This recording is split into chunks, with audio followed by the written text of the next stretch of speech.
Hi, Ken Collins here of Bad Shoe Productions, back again with my first episode talking about questions that customers have contacted me about, and we'll go over two or three of them. But I first want to kind of tell you a little bit about my background. I'll abbreviate it a bit to keep from going on too long and putting you to sleep. But I would say my first introduction to mechanical kind of things was probably when I was 5 years old. We lived directly across the street from my grandfather's and uncle's sawmill. And I would go over there, often to visit my cousins that lived across the street. And we'd, do our, play, and we'd also kind of watch Gramps run the sawmill. And it was divided into kind of three sections. The front shed had the planer, which would take the rough cut lumber, run it through there and make finished, 2x4s, 2x6s, whatever. And it actually was called a dresser. That's what Gramps referred it to, which kind of makes sense. You're taking the raw, lumber and dressing it into a, lumber that you can use to, build houses with. The very back of the acreage had the actual sawmill where they put the logs in, cut, made the log, which is round, and they would cut it, four ways to make a big square piece of timber. And the parts they would cut off, they call those slabs. And they didn't throw that away. Those slabs really could be used for other things. Then once it was cut into a great big square tree, they would either measure it up or they had pre-measured it to figure out if they're going to make, 2x4s out of this one, or all, 1x6s, or or maybe a combination of both. And I would go through that mill, which is a real large diameter circular saw. And we, as kids, we were never allowed to get real close while they were working the mill, because every now and then they would get a log and somebody had put a nail in it or something like that, and that circular saw would hit it and it would fling that nail off just like a bullet. And, it could hit you in the head or something like that. And real often it would damage the saw blade as well, and they'd have to swap blades out. And they actually had some people that could repair the blades and weld, new teeth on it, that type of thing. And then I remember Gramps had an old case tractor that would pull these big wooden trailers. And so they would take the raw lumber, or, the rough cut lumber, put it on those little trailers. He would haul it to the front shed, which had the dresser, and they would, feed that wood through there, come out on the other side. He'd have another one of those trailers on the front side to stack the wood up, and then take it out to the front acreage where they would stack it up with little sticks in between, for a little air gap to air dry the lumber. And the front machine was absolutely incredible. It was huge, was loud, had a, real large stationary motor that ran with a big pulley on the front. It had these great big belts would go to an overhead mezzanine area where you'd have a bunch of other pulleys, and these belts would come down to hook to takeoffs on the mill to go to the various cutting blades, and for usually that ran almost every day. And they would run everything, maybe one size, like they would cut just 2x4s. And then the next day they would change the blades and just run all 2x6s or something like that. And like I say, the thing was huge. It was impressive, loud. In fact, my grandfather really became kind of hard of hearing in his older days. And my grandmother said, well, the reason why he can't hear is that his ears are stuffed with sawdust, so. But in any event, the thing that I remember the most about the sawmill was if I got up early in the morning, I would meet my cousin Mark a lot of times, and we would hitch a ride with Gramps where he would go take some lumber to a job site. And I remember he had, I think it was a 49 or 50 Ford flatbed truck that he hauled the lumber on. And I remember us, getting in the truck with him, and he would row through the gears, and that old transmission had a whine in it that was so loud you could hear the transmission whine over top of the engine noise. And at that time, Gramps smoked cigars, and I can smell the cigar smoke right now. It was a very vivid memory. And so that kind of sparked my interest in just mechanical things. And when I was in third grade, I would say this is probably 1961, give or take. At Christmas time, we would go visit our cousins and, see what they got for Christmas and everything. But I particularly liked going to see my cousins, Ronnie and Gary. They were a little bit older than me, lived in Petersburg, and they always had the neatest toys. Everything they ever did, I wanted to do too. And that year, I found out they got into model cars, and man, they were prolific. The two of them had, a long shelf on their headboard over their beds, and they were lined up with model cars, and they were beautiful. They were all different colors, and chrome wheels and chrome bumpers, and if you squinted your eyes, it looked like real cars at a distance. And I thought, man, I love that. I want to do that, So not too long after that, I remember Dad taking me and my sister and Mom to town, to do town-related stuff. But we went to Woolworths, and the Woolworths in Petersburg had a downstairs. And downstairs, that's where they had the, bicycles and baseball gloves and toys, the good stuff. So I went down there, and you got to remember, in the early 60s, that was the beginning of the heyday of the model car hobby. And they had a wall, and it was just filled end to end with model car boxes. It was overwhelming. I wanted all of them. And of course, I had to pick one. And I wound up getting an AMT 40 Ford Business Coupe. And that was my first model.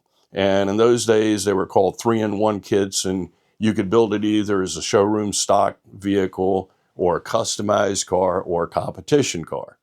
And I thought the competition car looked better. It had, in the kit, you had a small block, I guess probably a small block Chevy with a blower on it. And you would put that in the model, leave the hood off, and you see that blower, drag slicks for the back, a little roll bar to go inside. But I didn't like the decals so much for the competition one. The custom car had a set of flame decals and moon discs to go on the wheels. And I thought that looked neater, so I built mine with the moon disc and the flames on the side and, the supercharged motor. And, I thought, man, this is neat. And actually, my sister also got a model. She was always an artsy person. So when she built her model, I think it was a 61 Valiant, probably one of the ugliest cars in the world. But she built hers good. Mine, I had clumped up glue all over it and everything, not so smooth of a job. She actually put hers together pretty cleanly, but she was fascinated with the decals. So she actually took her decal sheet and used every single decal on the sheet on the model. And so there wasn't an eighth of an inch on the model that didn't have a decal on it. It really looked gaudy, and I liked it though. And so, I continued on with the model car stuff for years. Back those days, a lot of the department stores would have model car contests.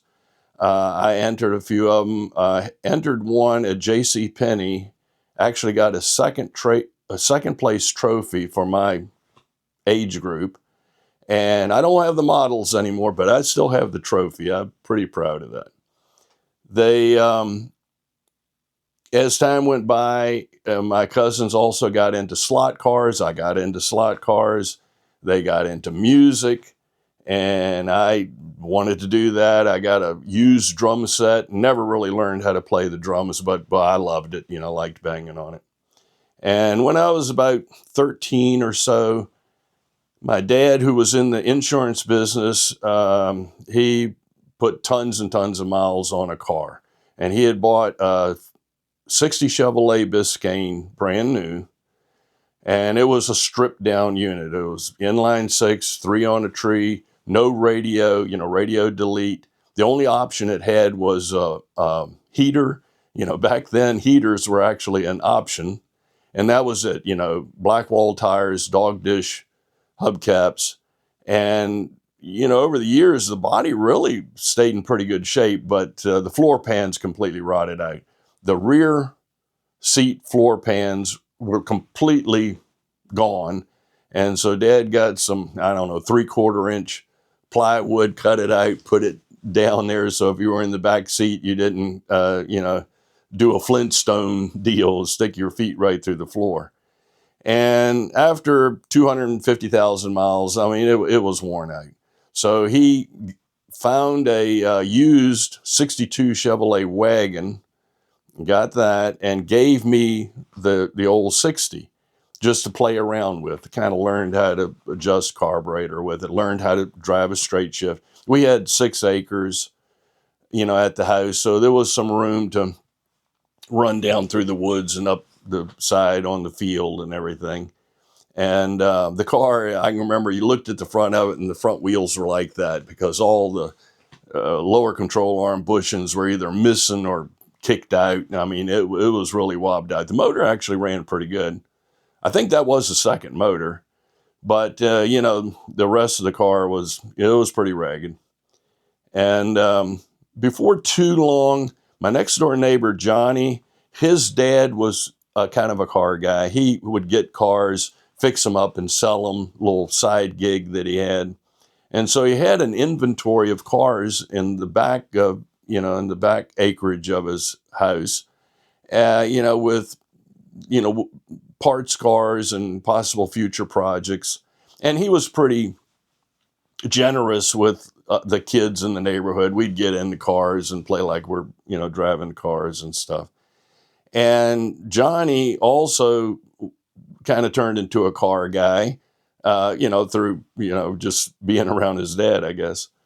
And I wanted to build something, not just have the old 60 Chevy. I wanted to actually do something.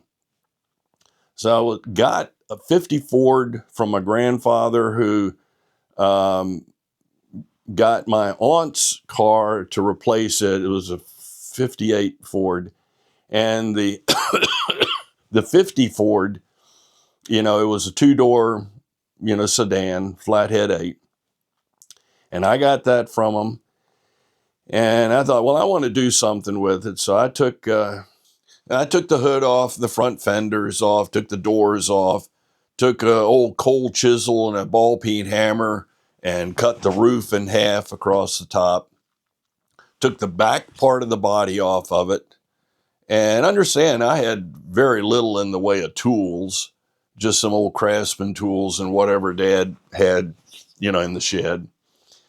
Took the rear end, unbolted the spring perches, moved it forward. I don't know how much. Cut the back end of the chassis off, moved the axle forward. Johnny's dad, Mr. Temple, he had an old gas-powered welder. So I took the drive shaft to him. He cut it, made it about 1 foot long, welded it back together, put it all in there. And, I had really, it just was half of a roof, windshield, dashboard, and the rest of it, was stripped out. So it was my version of, I guess, an off-road Jeep. And, put that all together and ran it all over the place down through the woods. And there was a big cornfield beside the house, and, was past where the tractor would go and run down there. And Johnny, he built one too. I think his was an old Plymouth. He kept the doors on his, but he still took the hood and the front fenders off and shortened the chassis. And we had a heck of a time. And, after a while we would get tired of it and we'd want to build another one. And we would check with Mr. Temple and he'd say, yeah, there's a 55 Ford down there. The body is gone. Just take the chassis off of it, And I would say over the years, me and Johnny, we built, I don't know, 7 or 8, I'd say off-road vehicles, just to play with, you know. And I, the last one I built actually was a Volkswagen in the classic, you know, kind of dune buggy style tube frame. I was able to get from my Uncle Fred some used 2-inch boiler tubing, had to sift through it. Most of it was all rusted up. I'd find good pieces, made the frame rails, the bolsters on the side, or kind of rudimentary, you know, square cut roll bar. And, you know, had a pancake motor that came out of a Type 3, if you're familiar with the Volkswagen stuff, and pretty lightweight, you know, had kind of big tires on the back, skinny tires on the front. And beside the house, there was a place where you had a mound of dirt. It wasn't very high, but you could take that buggy and I get it in second gear and wind her out in second gear and hit that mound and get it airborne. I mean, I don't know how high up in the air I went, but I mean, it was way across the field before it landed. And the trick was to work the throttle just right, so when you hit that mound of dirt, you would come down on all 4 tires at the same time. That was a perfect plant, like you saw in the movie Bullet, when he would take that Mustang and go over the rise and all the wheels would hit at the same time. That was like the perfect thing, you know. And my mom hated it. She said I was going to kill myself. I'm going to break my neck, and you know, all that kind of stuff. I get it. I never broke my neck, and I never flipped it over. I did come real close to putting it on its top, but never did. And so, you know, that's kind of how the start, even before I had my driver's license. And when I was a junior in high school, I thought, well, you know, I want to have a car, you know, to drive. Dad wouldn't let me have a car to take to school when I was a junior. I mean, he was willing to do it when I became a senior. So while I was a junior, I had to figure out what to do. Now, in the meantime, Dad had worn out a motor in the station wagon, and so he needed to get another motor. And he found a 58 Chevrolet Bel Air. I think he got it for $50 or something, but the motor was perfect. There was nothing wrong with the motor. I guess the guy needed the money more than he needed the car. It was a 4-door. Body wasn't too good. Wasn't wrecked up. It wasn't rusted, but it just, you know, the paint was all gone on it. And so Dad just got it for the motor. And I think one of my uncles and my cousins, Ronnie and Gary, I think they came over, helped him put the motor in. And so we had, you know, 58 Chevrolet with no motor. And I think Dad was just going to have it, somebody haul it away or take it away. But I thought, well, you know, it's a 4-door, and kids at that time, they don't want a 4-door, you know. But the car was pretty nice. And I thought, you know, if I could find a motor put in it, I mean, I think I'd have a halfway decent driver here. So back then, it was not uncommon to go down some dirt road off the side of, you know, somewhere in Prince George or Charles City, and people would just use it as a dump. You know, they would take old lumber and throw it there, old trash cans, and sometimes cars, you know, that they just wanted to get out of the yard, and it would just, you know, be left. And it was a place like that going toward Charles City. And Dad found I think it was a 59 Chevrolet that had a small block motor in the trunk. And he said, it looks like it's a complete motor. So we went down there, and it was 283. I was able to determine that it was a 283. And it looked like it was really nothing wrong with it. So, of course, it was too heavy to pick up. So I pulled the intake off cylinder heads. We got it in the station wagon, you know, got it home. And, you know, back then I really didn't know what I was doing. I thought, well, I'd overhaul it. But, you know, I had a bunch of books and everything. And, you know, I took the pistons out, and it didn't really look bad. So I bought some piston rings from Sears and I think rod bearings, built a short block on it, cleaned it all up with kerosene, and didn't do anything to the cylinder heads. I just cleaned them, put them on there. I just verified that none of the valves were burnt. and put it all together, stuck it in the car. It took a while to get it running, had a lot of trouble trying to get it started. Finally got the thing running. When you'd start it, it had kind of a knock, and the knock would go away, but it ran. And when it finally got it on the road, ran well, but if you let it idle for a very long time, the oil pressure light would come on. As soon as you crack the throttle, the light would go out. And the word was back in those days, if you had a small block Chevy, if you had about 7 pounds of, oil pressure at idle, it was fine. And so, I ran it that way. If you idled for a very long time, you go to accelerate, a big cloud of blue smoke would come out. I'm sure the valve seals were gone or missing, but I mean, it ran okay. So my senior year, I did drive that to school. And after high school, I went directly to, got a job at Ray Broyhill Ford in Hopewell. It was going to be a summer job, but ultimately it became my career. And I was in the Ford technician business for 47 years, retired in 2018. In the meantime, I continued to build these, off-road cars and stuff. But in the mid 70s, I wanted to go drag racing. Well, you guessed it, my cousin Ronnie and Gary, they did some drag racing. So of course I wanted to do it too. And I liked the Falcon body. I was able to find a 64 Falcon, but I liked the 65 grill better. So I was able to hunt down a used 65 Falcon grill. So I essentially turned it into a 65 two-door. Body was pretty good on it. It was stripped, it didn't have anything in it. And so over a couple years, I built that up. Again, mom and dad, they didn't want me to build no race car, I mean, they were against it, but I was hardcore, wanted to do it.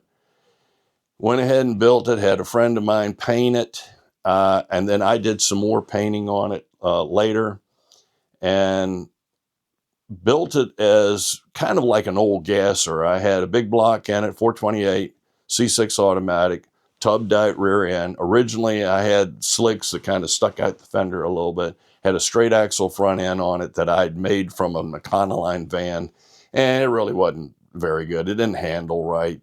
I ultimately changed the front end on it and got the slicks all up underneath the fender well. And I wanted to do two things. My theme is I wanted to, go 11s, and I wanted to win at least one race.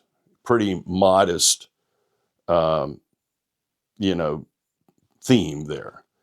And so it took a little bit of time before I got it in the 11s. I could get it in low 12s right away, but it took a little bit more to get it in the 11s. And the last year I raced, only raced for 2.5 years. And the last year that I raced was in 1979. And at that time, there was a recession going on. We had high inflation. Everything went up. The price of racing fuel doubled, and entry fee at the drag strip, it went way up. And it kind of took the fun out of it. But so I had decided for 79, it'd probably be the last year that I would race and get rid of the car and, move on to something else. So that year, I ran Richmond Dragway, which was NHRA at the time. And I was in the point system. I did win one race, and I did get it in the 11s. I think 11:38 was the quickest I ever ran with it, but it would normally run kind of mid 11s. And I got up in the points high enough to go to the Bracket Nationals that year, which happened to be in Gainesville, Florida. And so the whole family, me and mom and my sister and my cousin Gary, we all went down to Florida, with the car on the trailer, and went to Gainesville. And that was, in its own right, that was worth the trip to be able to race on a legendary drag strip. And first run during the testing, car was real slow. it just would go 1230s or something like that. So it was like half second slower. I really didn't know how to diagnose it. It kind of almost felt like I was taking off in second gear. I couldn't figure it out. And then more I thought about it, I thought, I think the Sprague and the torque converter is broke. I had a racing converter that I had bought used, and it did fine. It was a 9-inch Winners brand, probably doesn't even exist anymore. And I thought, well, I'm here now. What damage could I do? I might as well go first round. Hell, the other guy might red light or something, and I'd get a round win. And, went the first round. And of course, the guy, he beat me. And so I thought, well, on the way home, kind of sad, but I didn't feel too bad about it. Again, went to Gainesville. I mean, that was pretty neat in itself. But that kind of cemented my thinking that I would probably stop racing, and probably just get rid of the car. And so, well, it kind of was decided for me anyway. So back then, torque converters, like now, but back then in particular, if you wanted to get a racing converter or have one rebuilt, well, it was at least $1,000. And I'd say in today's money, it'd be like $3,000 because, see, they were all hand built. There was no jigs to weld them all up. Everything had to be done by hand, so it was real expensive. So I thought, I think I'm done. And so toward the end of the year, like I say, 1979, a couple days before New Year's Day, I got sick, and I thought it was the flu. I mean, I got the flu every year, it seemed like. And, after a couple days, I really wasn't getting any better. Super stomach cramps. I mean, I was just really in misery. But I was more scared of going to the doctor's office than I was of, dropping dead, I think. But, after the third day, I said, I can't stand it anymore. So, mom and dad, took me to the emergency room, and they found out I had a ruptured appendix. And evidently it had been ruptured for a while. I had, all kinds of infections. I had gangrene and peritonitis, all the terminology. And I was in the hospital for a month. It was pretty serious. Actually, it was 28 days. And for that first week, man, that was really a life changer. And, I'd never been in the hospital before. I didn't know anybody there, but there was a nurse there that went to school with me, and neither one of us really remembered each other from school, but we knew all of the same people. She knew my Uncle Fred. They had gotten a dog from him or something. My service manager at the dealership went to the church that her and her family went to.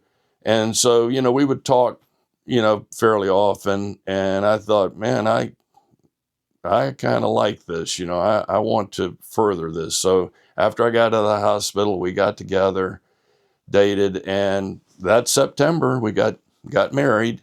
As a matter of fact, this year it would be our 46th year anniversary.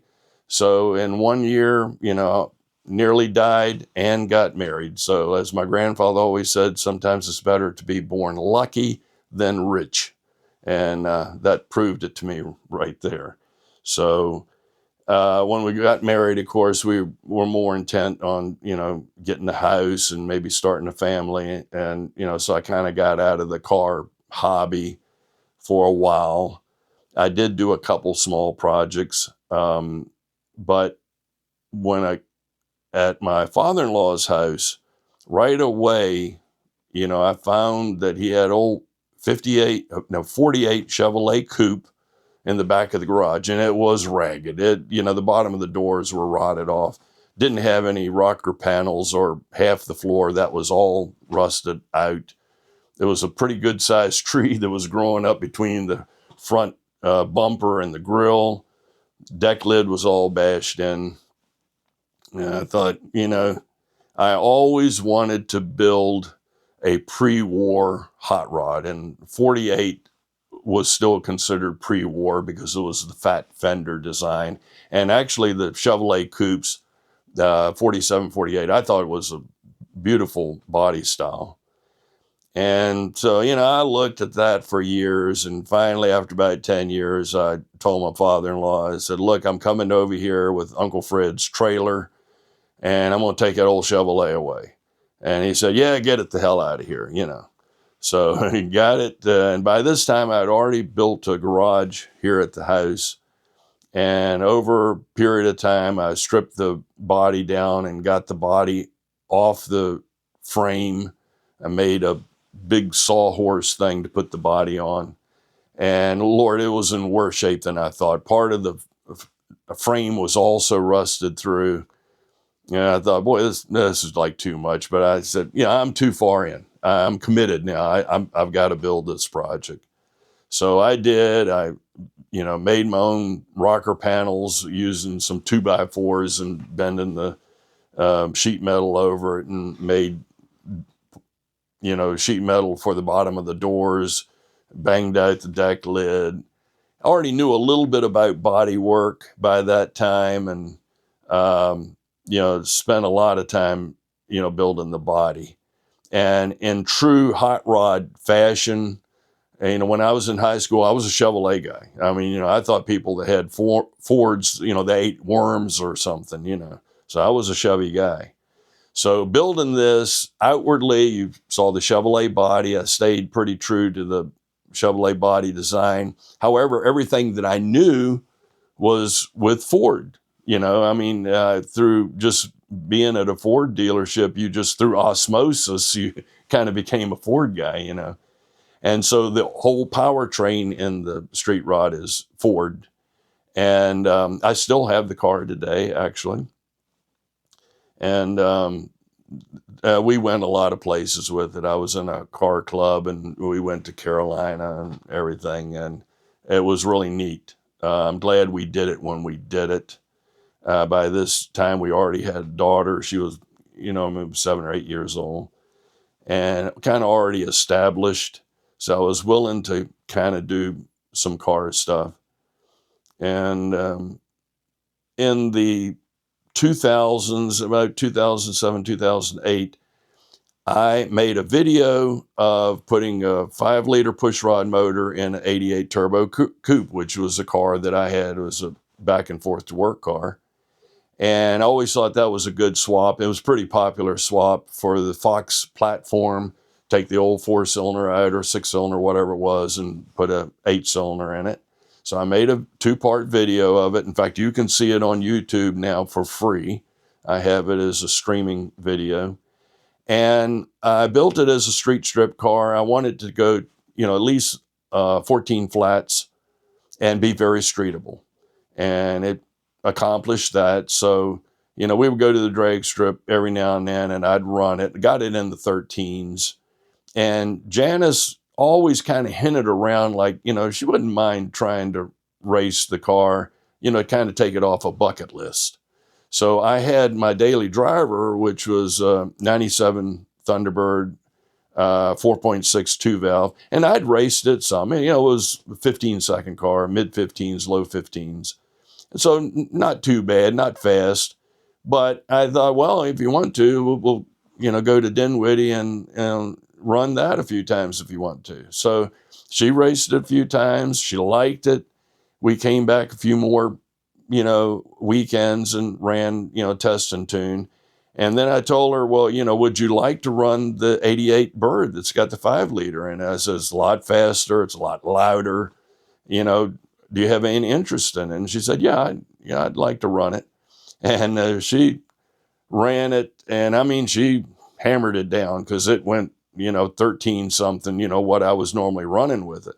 And she came back to the trailer and she said, man, I love this thing. And she never drove the other Thunderbird again. That was her car.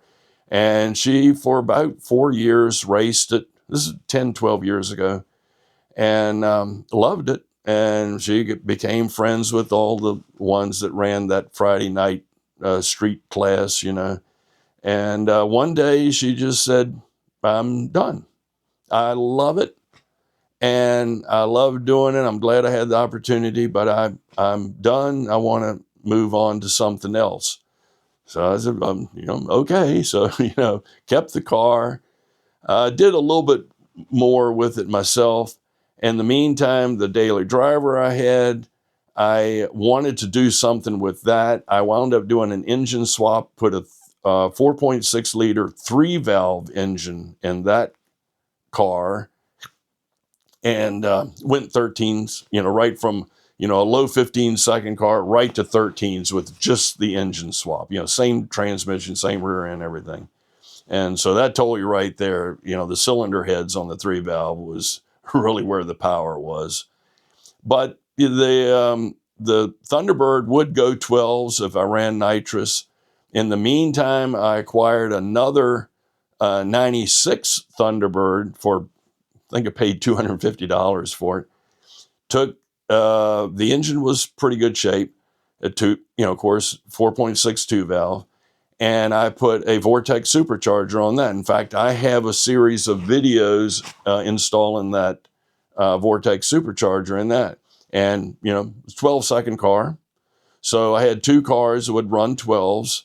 And the 3-valve car, I thought, well, man, this thing has a lot of potential. I'd like to go 12 seconds with that. So I put a remote turbocharger on it. Did a bunch of engineering to get the turbo, which is actually under the rear seat. And it made a bunch of power. It added 10 more miles per hour at the top end, but it still was in the 13s. And that's because the thing has got turbo lag like crazy. You had to go beyond the 60-foot mark before you had 1 pound to boost. So I thought, wow, what am I going to do about that?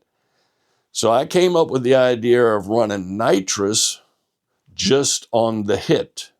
So when you floored it, the nitrous came on, and I built a controller for it. So when it got about 1 pound, 2 pounds of boost, nitrous would turn off, and then you would be boost the rest of the way. And I'd already been 107 miles an hour top end. Well, if you look at most graphs, if you're going 107 top end, it should be a 12-second car.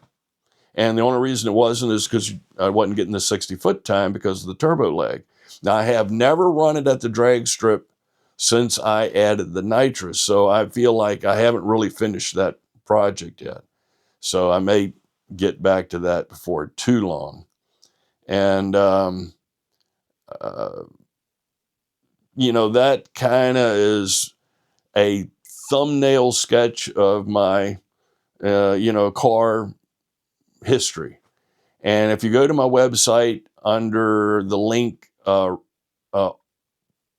old projects or previous projects or whatever I have on there, you'll see pictures of the street rod and 2 of my off-road buggies and the old Falcon drag car. And also the turbocharged Fairmont Futura that I built, that's on there.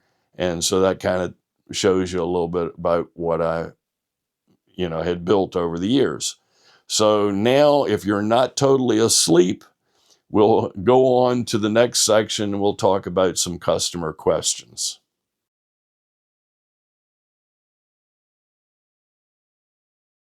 Okay, welcome back.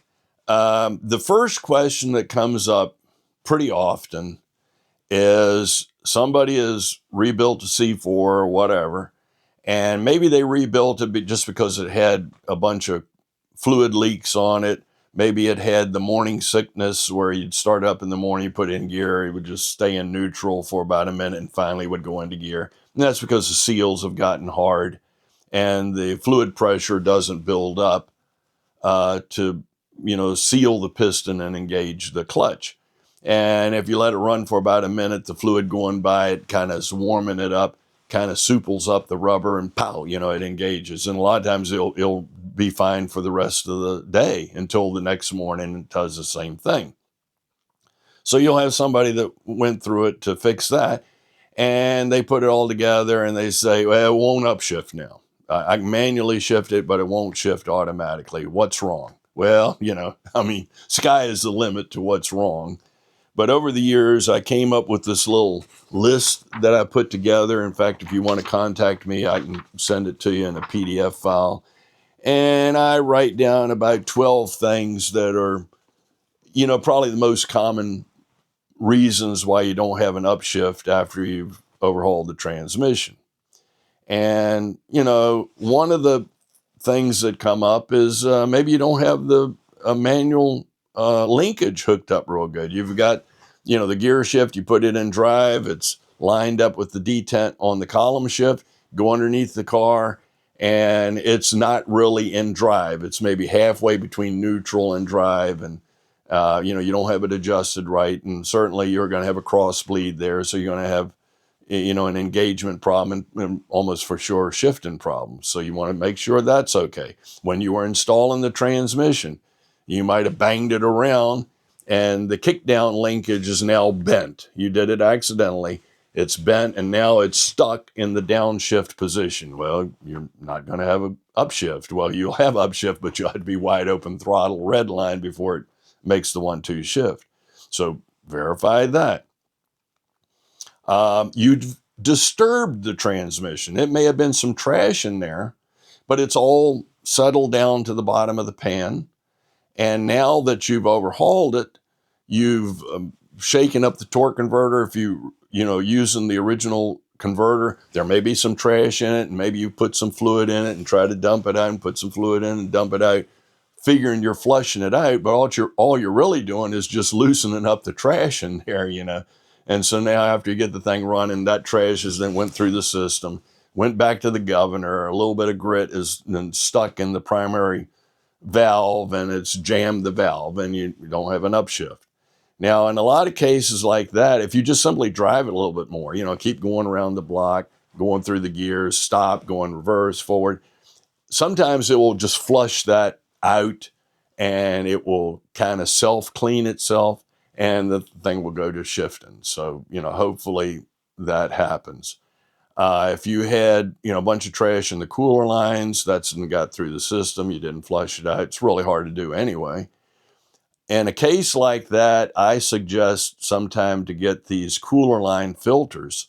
There are filters that are designed specifically to go in the cooler line. And if you put it on the return line, you're going to catch trash that might be in the converter. Maybe it was in the cooler or in the lines. The filters, those filters that are made that way, they have a very, very fine mesh filter, and it will grab those little pieces of trash. And many of them will have a magnet in it too. So if a little bit of metal is floating around, little filings, it'll grab that. I've used it on several projects. So that's something to think about.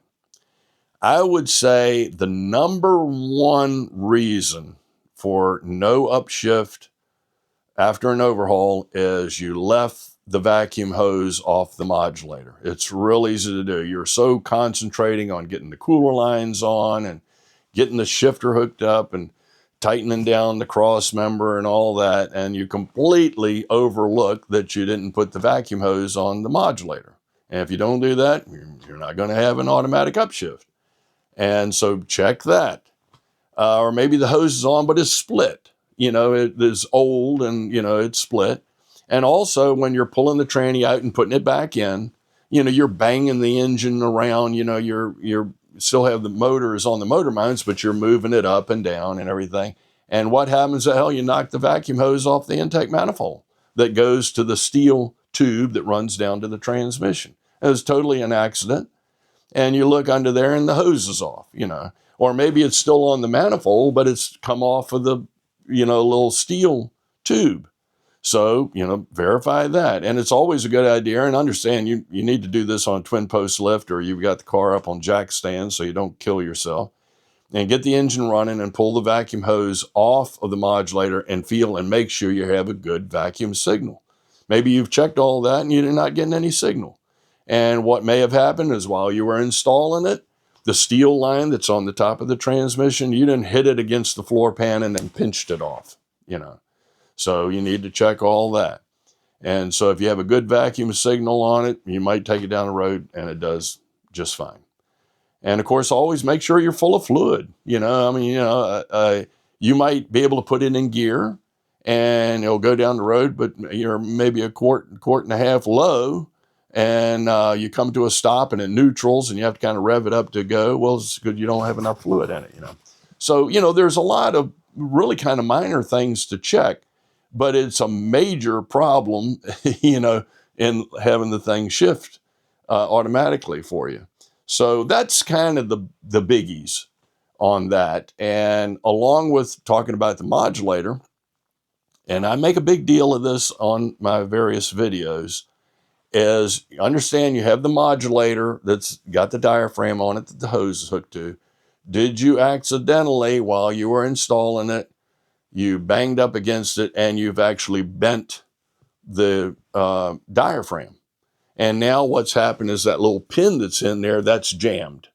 And the thing is not working, and your line pressure has went up and it's not upshifting. So make sure you didn't accidentally bend that, installing the transmission. Also, understand when you take that modulator off and you take that little pin out, that looks like a nail with the head cut off, you actually have a valve in the case. That's the modulator valve. And it will go in either way. You can put it in backwards. It fits backwards just as easily as it does frontwards. And you do that, you won't have an upshift. So, make sure that you didn't inadvertently put that modulator valve in backwards.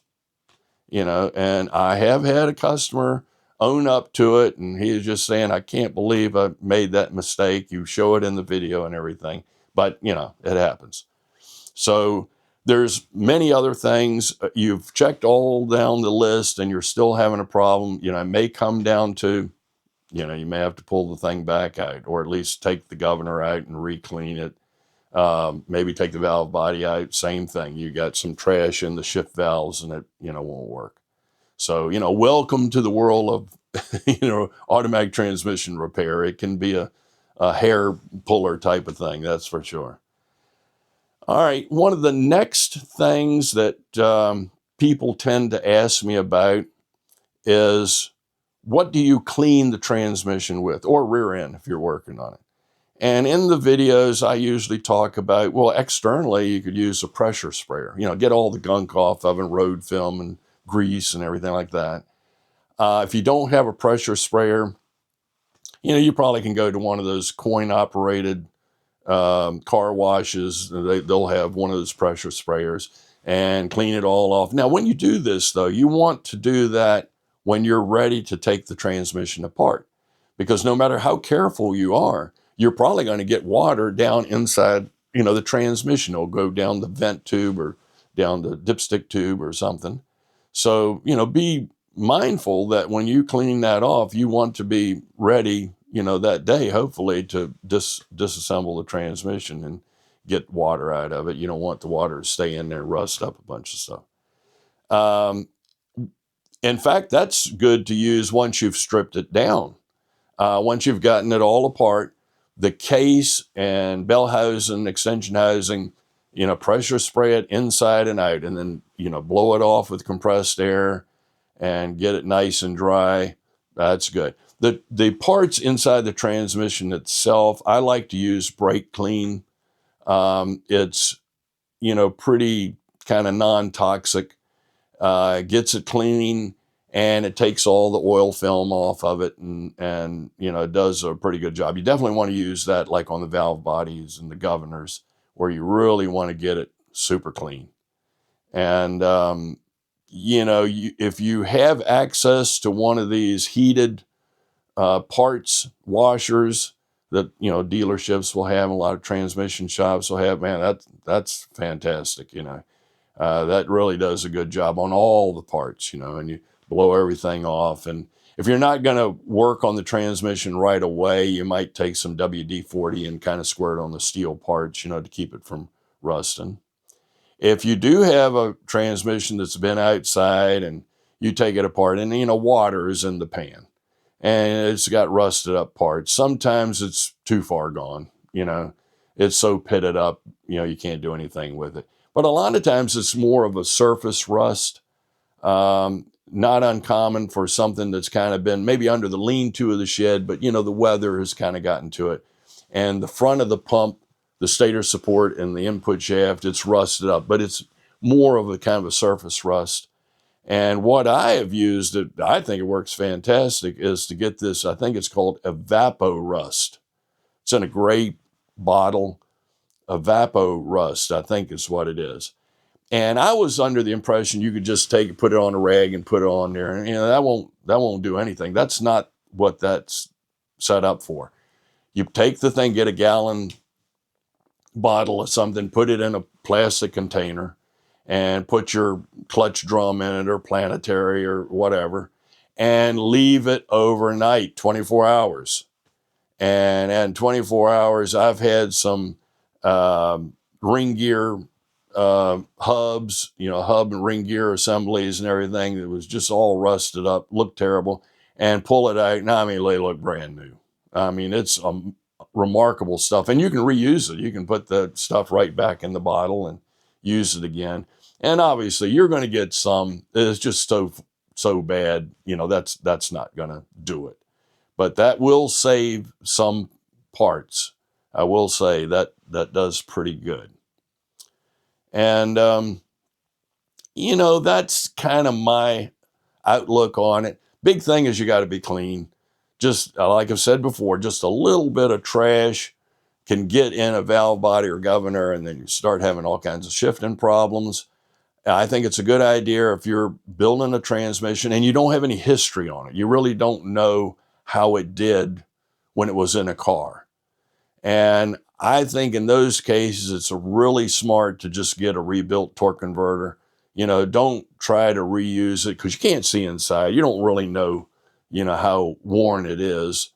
And rebuilt torque converters, sometimes you can get them pretty reasonable price, and you use your old as a core and you get a little bit of money off for that.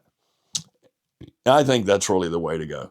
And your cooler lines, if you can probably, squirt some solvent up in it and blow it up. Be real careful when you're blowing it out with compressed air, though. You don't want to use a lot of pressure, maybe 30 pounds. You get really heaving with your line air pressure at house, and you're liable blow the cooler, big hole in the cooler, So, be careful with that. But that, a lot of times do a pretty good job of getting the kind of maybe a little bit of sludge, a little trash out of that. And I've talked about, putting the filter on it too. And with that, I think that's kind of my outlook on cleaning the transmission. Again, valve body, governor, definitely the brake clean. In fact, even the passageways, in the case, blow brake clean down there and blow it all out.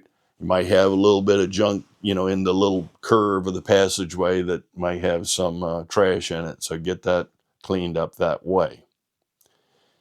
Now, the third thing that comes up, and this is really controversial, people will ask me what fluid to use after an overhaul. And I'm kind of agnostic about that. Any fluid is really okay. In the early days, Ford used the Type F fluid. You can still get it, kind of hard to find, actually. And, but, if you've had good luck with the F fluid or something, it's fine. It's okay. Myself, if you're asking my opinion, the modern fluids is just better. It was not uncommon to open up a C4 in the late 70s. Maybe it was in a van where a contractor had it, and he had the van overloaded, and so the thing weighed 1,000 pounds more than it's supposed to be. Really hard on the transmission, gets the fluid really hot.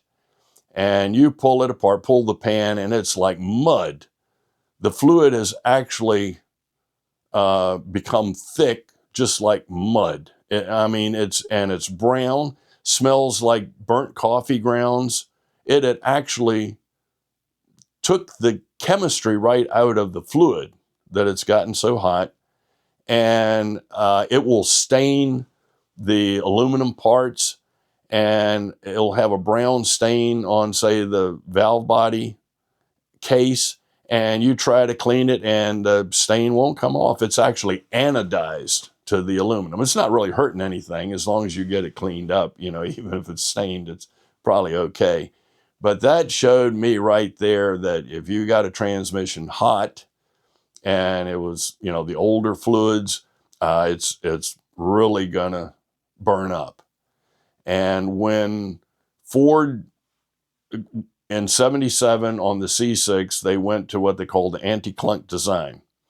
And what they did, they added some wave springs to the clutch packs and everything. So when you put it in gear, you didn't have a harsh engagement. That was a big complaint in the early days. You'd put it in gear, like in reverse, and boom, and it'd go in, and it would, like scare you. And so they added some components like wave springs on the clutches to smooth that out.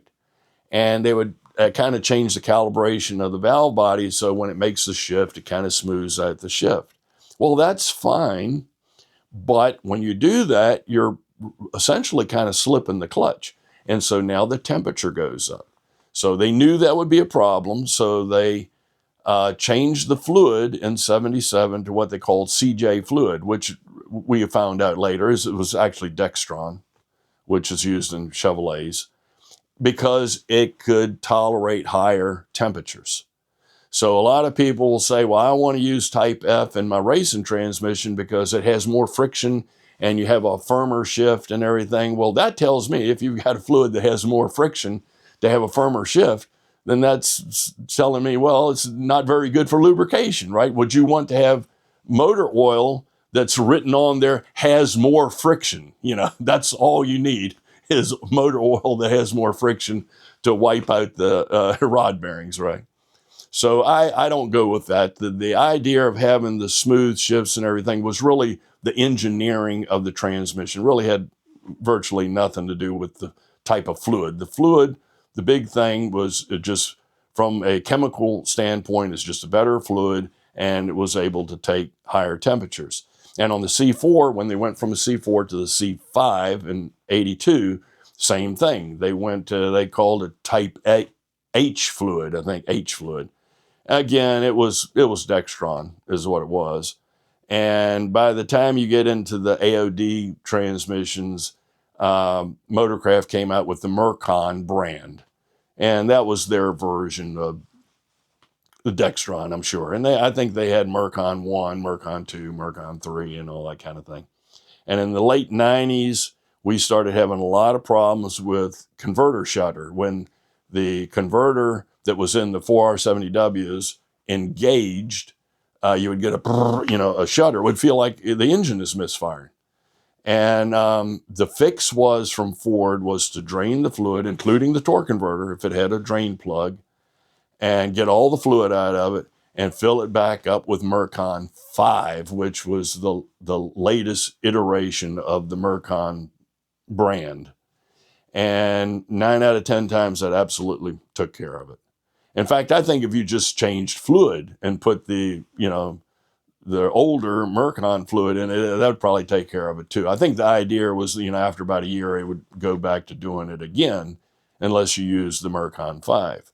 And also, the Mercon 5, it was wrote up that it was reverse compatible to all the original type fluids.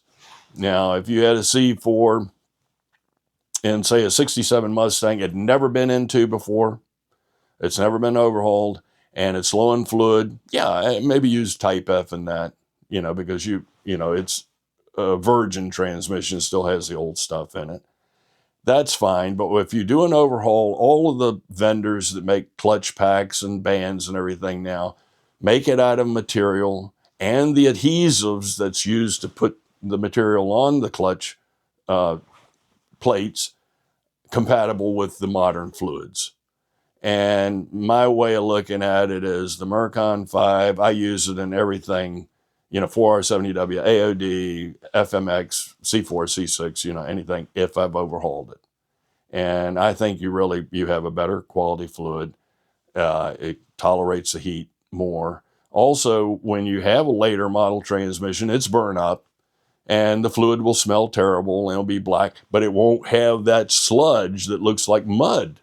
It won't completely destroy itself. It will still feel slicky and everything, but it's damaged, but it shows you that it was able to tolerate the high temperature, for a longer time than, say, the old Type F. So, that's my take on that. Use whatever you want. It's fine. If you're asking me, the Mercon 5 is really the way to go. In fact, I had corresponded with Carl Monroe. I don't know if you know what that who that is, but if you're a Power Glide guy, you might. He wrote this book here. This is the Bible for making a racing Power Glide. He was the one that wrote that. He had a company, TSR. They sold, racing Power Glide stuff.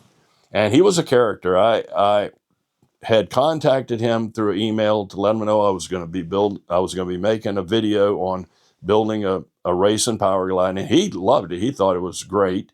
He even sent me a big box full of bunch of parts that he sold and said, use it in your video. I think this is really neat.